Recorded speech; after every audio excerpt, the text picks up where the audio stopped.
जय श्री कृष्णा भक्तजनों। आज की कथा में आप श्रवण करेंगे श्री गर्ग संहिता के अंतर्गत आने वाले श्री गिरिराज खंड में पहले अध्याय और दूसरे अध्याय की कथा।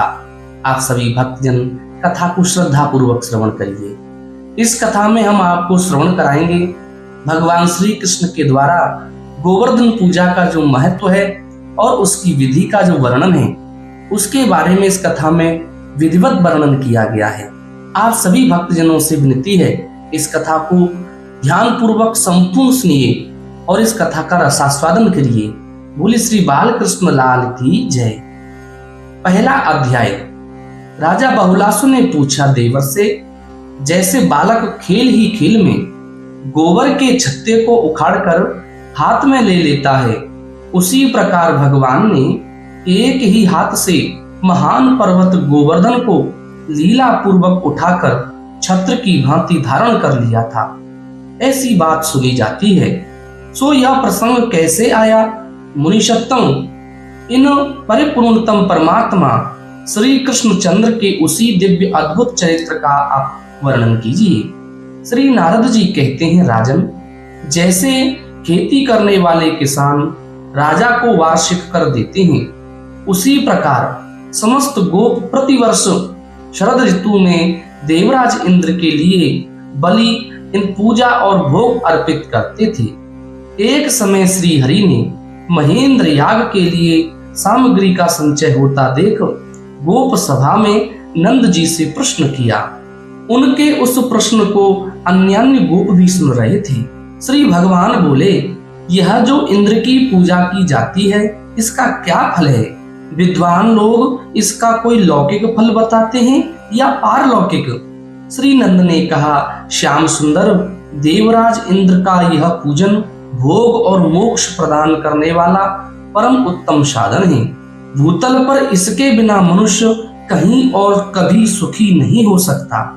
श्री भगवान बोले, पिताजी, इंद्र आदि देवता अपने पूर्वकृत पुण्य कर्मों के प्रभाव से ही सब और स्वर्ग का सुख भोगते हैं। भोग द्वारा शुभ कर्म का क्षय हो जाने पर उन्हें भी मृत्युलोक में आना पड़ता है। अतः उनकी सेवा को आप मोक्ष का साधन मत मानिए, जिससे परमेष्ठी ब्रह्मा को भी भय प्राप्त होता है। फिर उनके द्वारा पृथ्वी पर उत्पन्न किए गए प्राणियों की तो बात ही क्या है।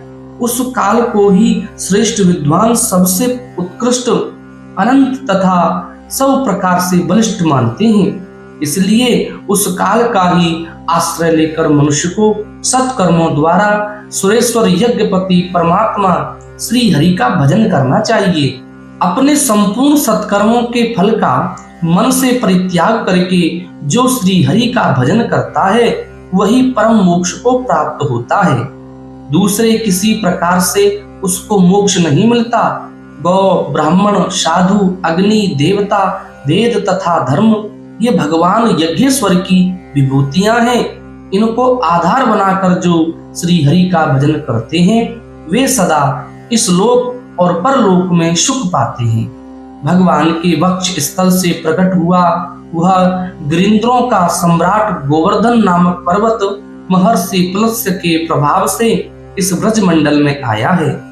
उसके दर्शन से मनुष्य का इस जगत में पुनर्जन्म नहीं होता। गौओं, ब्राह्मणों तथा देवताओं का पूजन करके आज ही यह उत्तम भेंट सामग्री महान गिरिराज को समर्पित की जाए। यह यज्ञ नहीं, यज्ञों का राजा है। यही मुझे प्रिय है।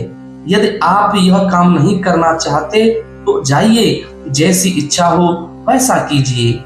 श्री नारद जी कहते हैं, राजन, उन गोपों में सन्नंद नामक एक बड़े बूढ़े गोप थे जो बड़े नीतिवेत्ता थे। उन्होंने अत्यंत प्रसन्न होकर नंद जी के सुनते हुए श्री कृष्ण से कहा। सन्नंद बोले, नंद नंदन, तात, तुम तो साक्षात ज्ञान की निधि हो। गिरिराज की पूजा किस विधि से करनी होगी यह ठीक ठीक बताओ। श्री भगवान ने कहा, जहाँ गिरिराज की पूजा करनी हो वहां उनके नीचे की धरती को गोबर से लीप पोत कर वहीं पर सामग्री रखनी चाहिए।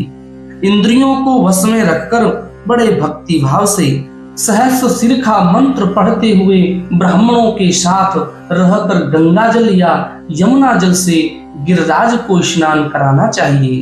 फिर श्वेत गौदुग्ध की धारा से तथा पंचामृत से स्नान कराकर पुनः यमुना जल से नहलाएं। इसके बाद गंध, पुष्प, वस्त्र, आसन, भांति भांति के नैवेद्य, माला, आभूषण समूह तथा उत्तम दीपमाला समर्पित करके गिरिराज की परिक्रमा करें। इसके बाद साष्टांग प्रणाम करके दोनों हाथ जोड़कर इस प्रकार कहें, जो श्री वृंदावन के अंक में अवस्थित तथा गौलोक के मुकुट हैं, पूर्ण ब्रह्म परमात्मा के छत्र रूप उन गिरिराज गोवर्धन को हमारा बारंबार नमस्कार है। तदंतर पुष्पांजलि अर्पित करें। उसके बाद घंटा, झांझ और मृदंग आदि मधुर ध्वनि करने वाले बाजे बजाते हुए गिरिराज की आरती करें।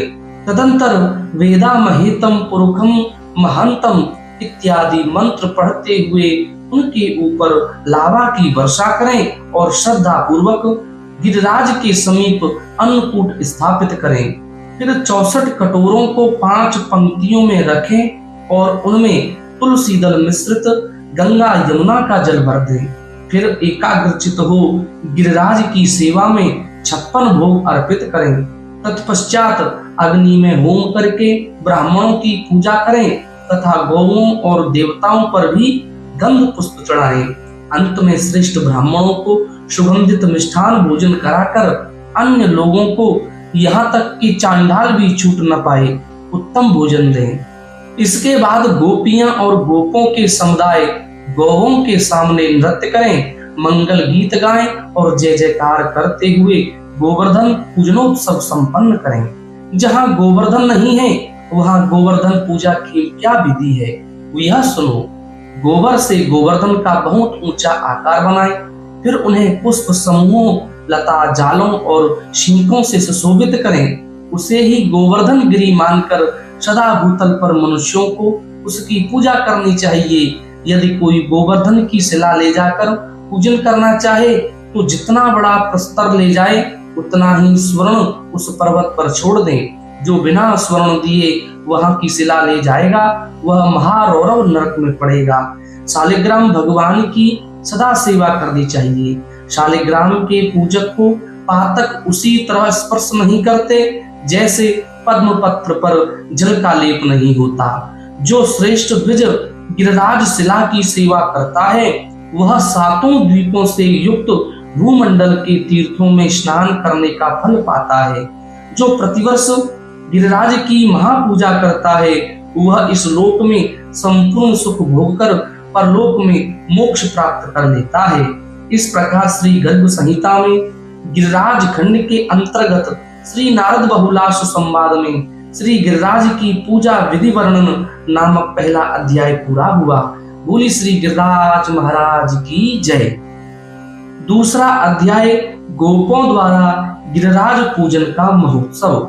श्री नारद जी कहते हैं, साक्षात श्री नंद नंदन की यह बात सुनकर श्री नंद और सुनंद आदि ब्रजेश्वरगण बड़े विस्मित हुए। फिर उन्होंने पहले का निश्चय त्याग कर श्री गिरिराज पूजन का आयोजन किया। मिथिलेश्वर नंदराज अपने दोनों पुत्र बलराम और श्री कृष्ण को तथा भेंट पूजा की सामग्री को लेकर यशोदा जी के साथ गिरिराज पूजन के लिए उत्कंठित हो प्रसन्नता पूर्वक गए। उनके साथ गर्ग जी भी थे। वे अपनी पत्नी के साथ बहुत ऊंचे चित्र विचित्र वर्णों से रंगे हुए तथा सोने की संकल धारण करने वाले हाथी पर आरूढ़ हो गौओं के साथ गोवर्धन पर्वत के समीप गए। मानो इंद्राणी के साथ इंद्र ऐरावत पर आरूढ़ हो शरद ऋतु के श्वेत बादलों के साथ उपस्थित हुए हो। नंद, उपनंद और वृषभानुगण अपने पुत्रों, पोतों और पत्नियों के साथ यज्ञ का सारा संभाग लिए गिरिराज के पास आ पहुंचे। सहस्रों बाल रवि के दीप्ति से प्रकाशित शिविका में आरूढ़ हो दिव्य वस्त्रों तथा रत्नमय आभूषणों से विभूषित श्री राधा सखी समुदाय के साथ वह आकर उसी प्रकार सुशोभित हुई जैसे सची, चकोरी और भ्रमरियों के साथ शोभा पाती हो। राजन, श्री राधा के दोनों बगल में आई हुई विविध अलंकारों से अलंकृत तथा करोड़ों सखियों से आवृत दो सर्वश्रेष्ठ चंद्रमुखी सखियां ललिता और विशाखा चारों चमर डुलाती हुई शोभा पाती थी। नरेश्वर, इसी प्रकार रमा, विरजा, माधवी, माया, यमुना और गंगा आदि 32 सखियां, 8 सखियां, 16 सखियां और उन सब के यूथ में सम्मिलित असंख्य सखियां वहां आई। मिथिला निवासिनी, कौशल प्रदेश वासिनी तथा अयोध्यापुर निवासिनी, श्रुति रूपा, ऋषि रूपा, यज्ञ सीता स्वरूपा तथा वनवासिनी गोपियों का समुदाय भी वहां उपस्थित हुआ। रमा आदि वैकुंठ वासिनी देवियां, वैकुंठ से भी ऊपर के लोकों में रहने वाली देवांगनाएं, परम उज्ज्वल श्वेत दीप की निवासिनी बालाएं और ध्रुवादि लोकों तथा लोकाचल में रहने वाली देवी रूपा गोपांगनाओं का दल भी वहां आ गया, जो समुद्र से उत्पन्न लक्ष्मी की सखियां थीं, दिव्य गुणत्रमयी अंगनाएं थीं, अदिव्य विमानचारियों की विनताएं थीं, जो औषधि स्वरूपा थीं, जो जालंधर